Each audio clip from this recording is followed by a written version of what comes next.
everyone, welcome to my channel Mind Atlas. Today we will start a new chapter that is the making of the global world. इस chapter में कुछ ही topic है जो आपने अपने exam के लिए, बोर्ड एग्जाम के लिए पढ़ने हैं। जो बाकी का चैप्टर है वो आपके एग्जाम के पॉइंट ऑफ व्यू से इम्पोर्टेंट नहीं है, वो इंटरनल में पूछा जाएगा। एक्सटर्नल में पूछा जाएगा। इसमें कौन से टॉपिक हैं जो इम्पोर्टेंट हैं? First one is the pre modern world, एक ये टॉपिक है। नेक्स्ट है the silk route, link with the world, and second है food travel, spaghetti and potato, and the next topic is conquest, diseases and trade. ये 4 topics हैं जो आपके board exam के लिए इम्पोर्टेंट है। जो बाकी का चैप्टर है वो आपको किसमें, एक्सटर्नल में पूछा जाएगा, वाइवा में पूछ लेंगे, उसमें पूछा जाएगा। सो स्टार्ट करते हैं। First the pre modern world, तो मॉडर्न जो वर्ल्ड है उसके पहले का वर्ल्ड कैसा था। So first we will talk about the what is globalisation. तो ग्लोबलाइजेशन क्या होती है? It means increase, connect and interaction between different countries. तो जो इंटरेक्शन को बढ़ना, डिफरेंट कंट्रीज के बीच इंटरेक्शन बढ़ना, किसके थ्रू? ट्रेड के थ्रू, ट्रेवल के through, migration, exchange of idea, culture, technology and capital. इसको क्या कहते हैं? ग्लोबलाइजेशन। तो ग्लोबलाइजेशन क्या है? कनेक्शन एंड इंटरेक्शन का बढ़ना, किनके बीच? कंट्रीज के बीच, through travel, ideas, technology and capital. इसके जरिए क्या होना? इंटरेक्शन का होना between countries, that is called the globalization. तो ऐसे नहीं ग्लोबलाइजेशन अब का है, जो इंडस वैली सिविलाइजेशन थी तब भी ग्लोबलाइजेशन था, तब भी ट्रेड होता था, मेसोपोटामिया में होता था। Okay, so the pre modern world. तो प्री मॉडर्न वर्ल्ड क्या है? Before modern transport and communication, different part of the world are already connected. जो आज का मॉडर्न वर्ल्ड है वो किससे कनेक्टेड है? वो ट्रेड रूट से कनेक्टेड है, हम सी रूट से, एयर रूट से कनेक्टेड है विद द कंट्रीज। तो बिफोर द मॉडर्न वर्ल्ड, जो हमारा वर्ल्ड था वो किससे कनेक्टेड था? जब ट्रांसपोर्ट नहीं था, कम्युनिकेशन नहीं थी, तब भी जो वर्ल्ड था वो कनेक्टेड था। So people travel for trade, education, religion, pilgrimage, employment. जो लोग थे मॉडर्न वर्ल्ड के पहले भी ट्रेवल करते थे, किसके लिए करते थे? पिलग्रिमेज के लिए, एजुकेशन के लिए, रिलीजन के लिए, एम्प्लॉयमेंट के लिए, सब के लिए क्या करते थे? ट्रेवल करते थे।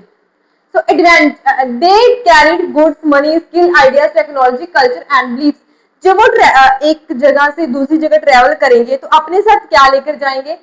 गुड्स लेकर जाएंगे, मनी, स्किल्स लेकर जाएंगे, ideas, technology, culture and belief लेकर जाएंगे।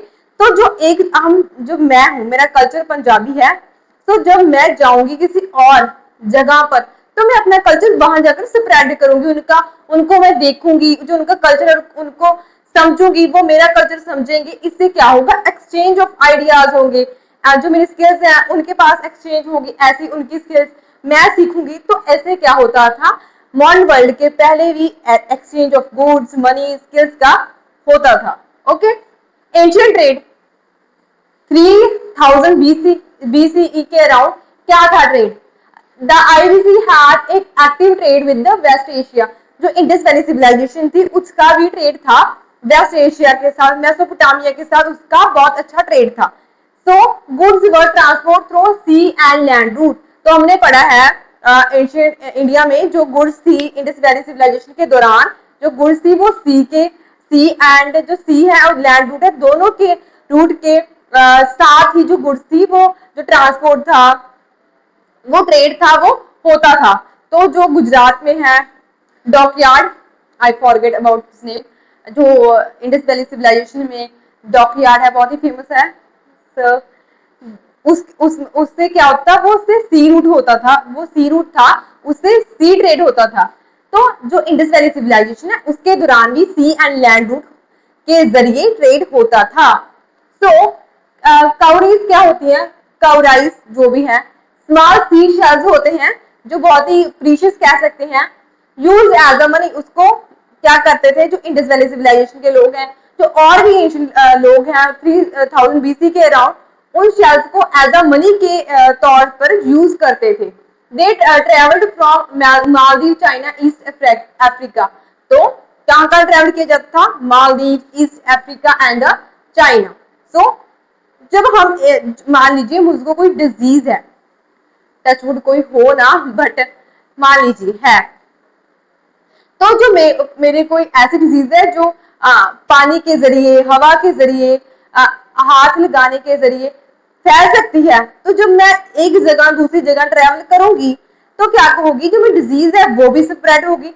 ऐसे जब लोग ट्रेवल करते थे ट्रेड के लिए और भी चीजों के लिए ट्रेवल करते थे, तो अपने साथ उनको कोई डिजीज तो होती होगी, ऑब्वियसली सभी तो हेल्थी नहीं होंगे। तो जब ट्रेवल करते थे तो वो अपने साथ जो उनके पास डिसीज होती थी वो भी स्प्रेड कर देते थे। सो ट्रेवल अननोनली स्प्रेड डिसीज, उनको खुद को नहीं पता होता था कि मुझे ये डिसीज है, अननोइंगली उनको पता नहीं होने के कारण वो क्या करते थे, उनको जो डिसीज होती थी वो स्प्रेड कर देते थे। एग्जाम्पल है स्मॉल पॉक्स, स्मॉल पॉक्स तो सभी को पता ही होगा।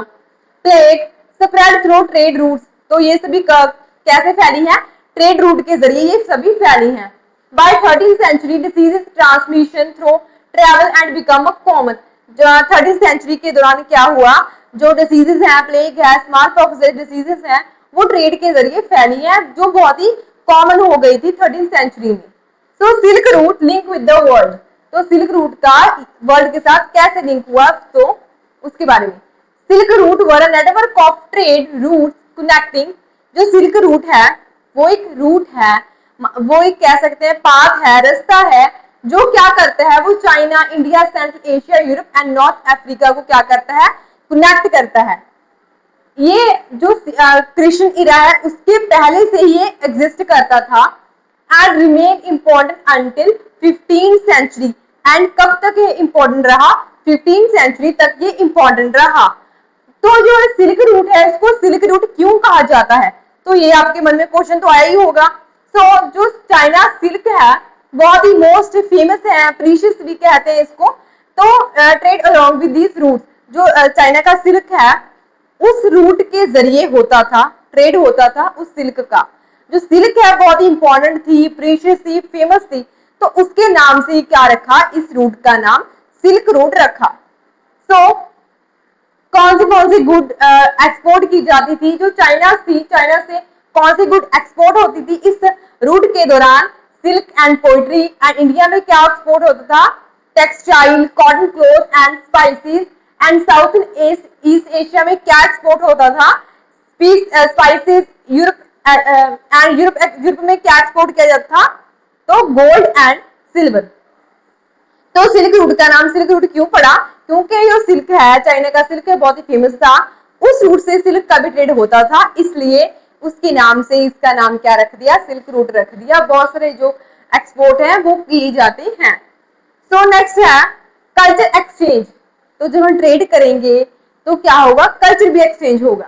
So trade was not limited to goods, people exchange language, customs, idea, technology and religion. तो जब ट्रेड करेंगे बहुत दूर दूर से आएंगे तो कुछ टाइम के लिए वो स्टे तो वो एक्सचेंज हुआ एंड इम्प्रूव कल्चर एक्सचेंज, इससे क्या हुआ, कल्चर एक्सचेंज भी इम्प्रूव हुआ।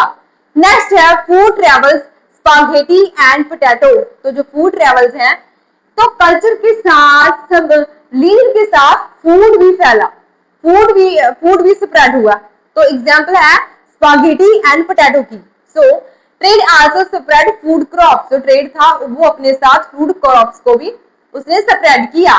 जो स्पागेटी क्या है, noodles travelled from China and become spaghetti. तो जो नूडल्स हैं वो चाइना से और यूरोप में फैले और वो क्या बने, किस नाम से जाना जाता है उनको, स्पागेटी के नाम से। जो अरब ट्रेडर्स हैं, जो अरब के लोग हैं, उन्होंने क्या किया, इटली में क्या इंट्रोड्यूस किया, पास्ता को इंट्रोड्यूस किया। तो हम ये कह सकते हैं कि ट्रेड के साथ साथ कल्चर के साथ ट्रेड के साथ कल्चर भी एक्सचेंज हुआ, रिलीजन भी एक्सचेंज हुआ, आइडियाज भी एक्सचेंज हुए एंड आल्सो फूड भी क्या हुआ, स्प्रेड हुआ।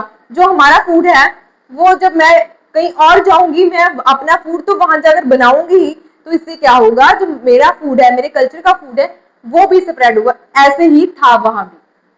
So crop introduce from China, America.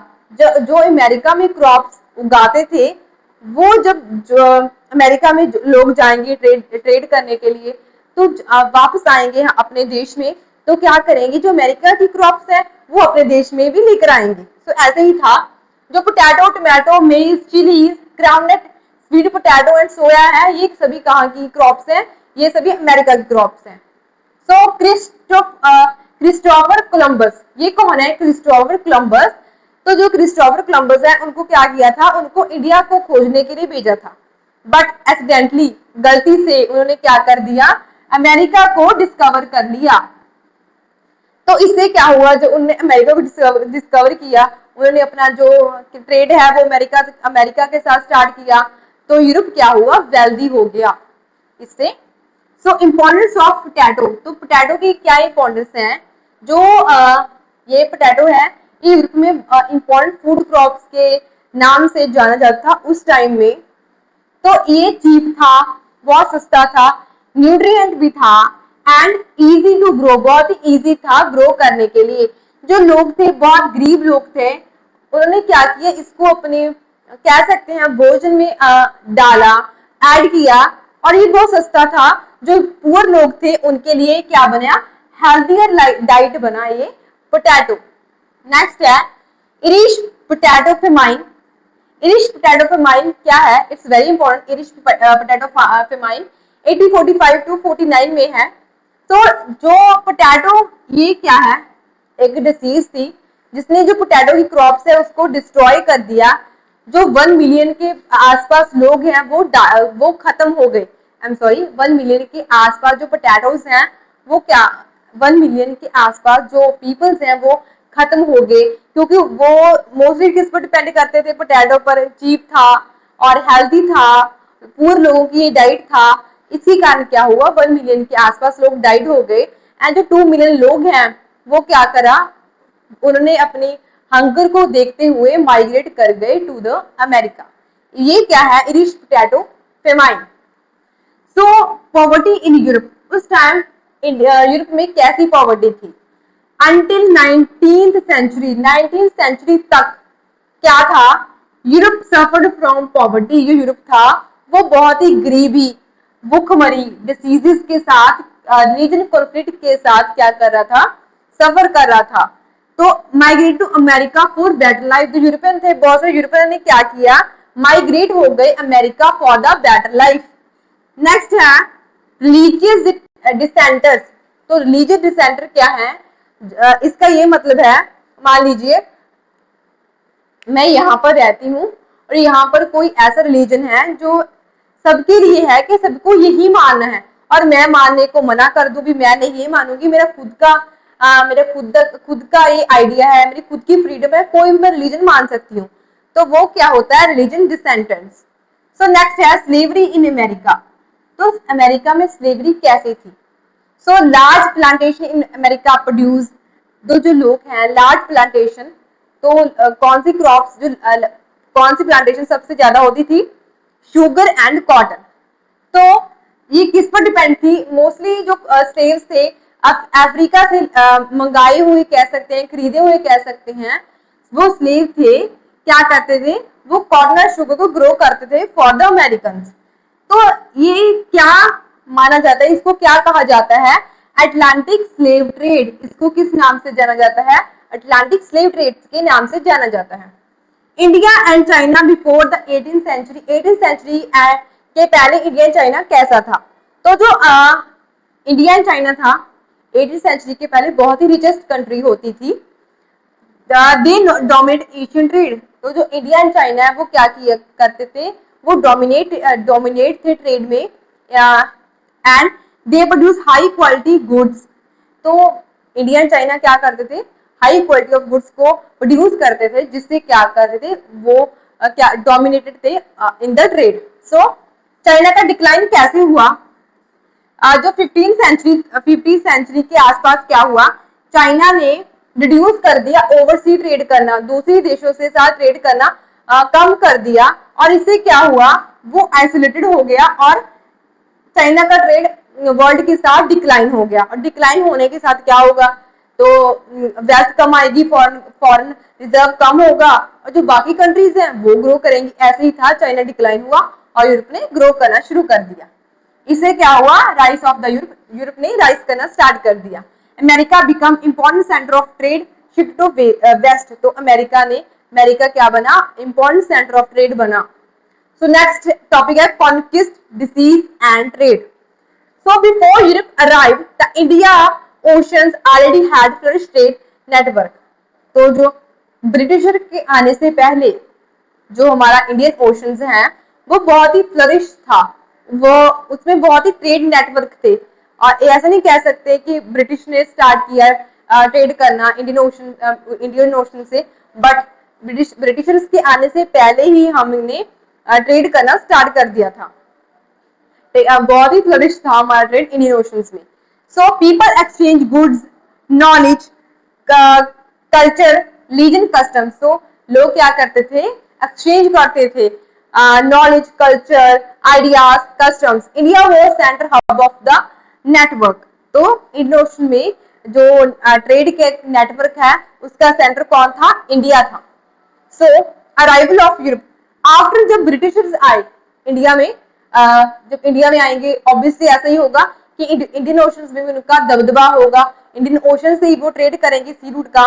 तो ऐसे ही है, Portuguese and Spanish sailors found sea routes to Asia, they redirect world trade network toward Europe. तो पोर्टुगीज एंड स्पेनिश ने क्या किया, ट्रेड नेटवर्क को खोजा और इससे क्या किया उन्होंने, तो redirect world trade towards Europe. तो इंडिया से शिफ्ट होकर जो ट्रेड नेटवर्क है वो किसके टुवर्ड्स हो गया, यूरोप के टुवर्ड्स हो गया। सो डिस्कवरी ऑफ अमेरिका, जो डिस्कवरी है अमेरिका की उसका क्या इफेक्ट पड़ा ट्रेड में। सो ट्रेड में क्या इफेक्ट पड़ा, हम ट्रेड के बारे में पढ़ रहे हैं। जो बिफोर क्रिस्टोफर कोलंबस उसने जो अमेरिका खोजा उसके पहले हमारा कोई भी नेटवर्क नहीं था अमेरिका के साथ। आफ्टर डिस्कवरी, जब हमने जो क्रिस्टोफर कोलंबस ने क्या किया, अमेरिका को खोजा तो ट्रेड भी एक्सपेंड हुआ, क्रॉप्स स्प्रेड हुई एंड प्रीशियस मेटल रीच, जो प्रीशियस मेटल थी गोल्ड सिल्वर, वो कहां तक पहुंचना शुरू हो गया, यूरोप तक पहुंचना शुरू हो गया। तो सिल्वर एंड गोल्ड कहां से आया, अमेरिका से ही आया था यूरोप में। Come from Peru and Mexico, increase wealth of Europe and trade with Asia. तो जो गोल्ड एंड सिल्वर बहुत ही प्रीशियस मेटल है वो कहां से आई है, यूरोप में, पेरू एंड मैक्सिको से। एंड ये जो प्रीशियस मेटल है इन्होंने क्या किया, यूरोप की वेल्थ को इंक्रीज किया और यूरोप ने क्या करना स्टार्ट किया, जो ट्रेड नेटवर्क है वो एशिया के साथ बढ़ाना शुरू कर दिया। सो इल डोराडो, ये क्या है, means legendary city of gold. ये क्या है, legendary city of the gold. Many European explore search for this mythical city in south America but it never exist. तो इल डोराडो क्या है, माना जाता है, कह सकते हैं कि फिक्शन है कि ये सिटी ऑफ गोल्ड है जो बहुत यूरोप